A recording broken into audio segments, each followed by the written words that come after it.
Hello दोस्तों, this is Bharat Kumar and you are watching my channel Nirmal info updates.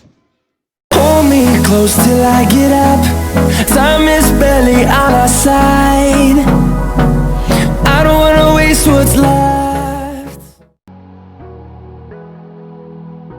Amid tensions along the line of actual control, LAC, and some aggressive commentary in Chinese media, China's ambassador to India Sun Weidong on Wednesday seemed to convey a more conciliatory message as he told a select gathering here that India and China didn't pose a threat to each other and should never allow their differences to shadow bilateral cooperation.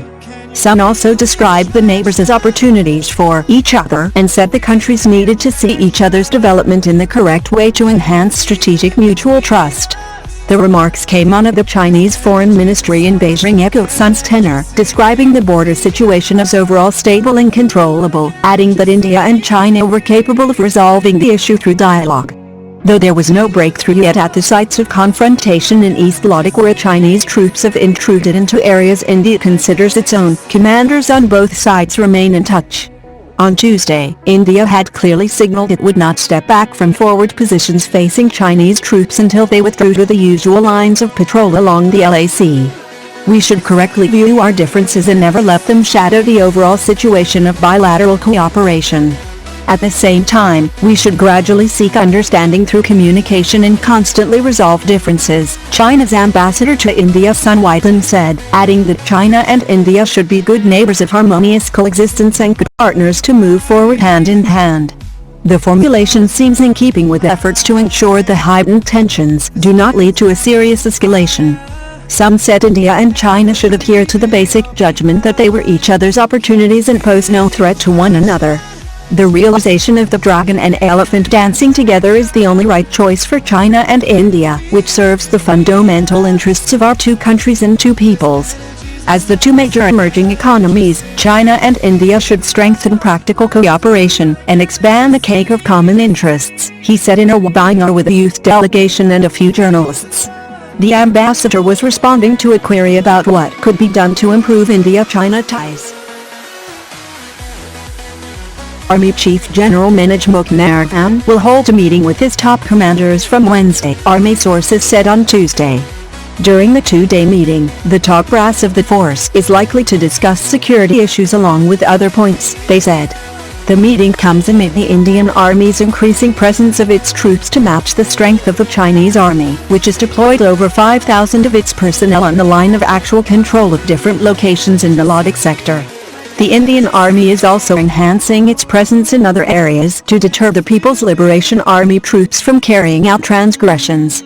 At present, the Chinese Army has diverted its troops carrying out a massive exercise on their side of the LAC and deployed them at short notice across the line of actual control in the areas under the Indian Army's 81 and 114 brigades deployed to counter the Chinese assertions from Dorlabed Goldi and adjoining areas. Hindustan Aeronautical Limited is awaiting approval from the cabinet for manufacture of Tajas Mk1A, the improvised version of Tajas Mk1, to be supplied to Indian Air Force, a top official said on Wednesday. The cabinet's approval should have been received earlier, but was delayed due to the COVID-19 situation, and the company is expecting it during the third quarter of the financial year, HAL Chairman and Managing Director R. Medhavan told reporters at Seoul near here, on the sidelines of handing over Tajas Mk1 FOC to the IAF. HAL has an order of 83 such fighter aircraft, and once it received the approval it would start supplying by 2023, in 36 months, he said. Similarly, another version Mk2 is under design stage, which will be more advanced than the previous variants, he added. Stating that the FOC variant will reduce the maintenance man-hours and turnaround time, resulting in enhanced support to IAF missions, Medhavan said 16 more such FOC fighters will be delivered soon, by increasing the manufacturing capacity from 8 to 16. When asked about setting up an assembling unit in Karimbagar, which has a defense manufacturing corridor, Medhavan said of the more than 2,000 vendors, the city has a major share and there was no plan to set up a unit so far. To another question on exports, the official said that HAL was very much interested in supplying to other countries. Air Officer Commander-in-Chief Southern Air Command, Amit Tiwari, who was present, said that IAF had enough warplanes and there was no shortage as such.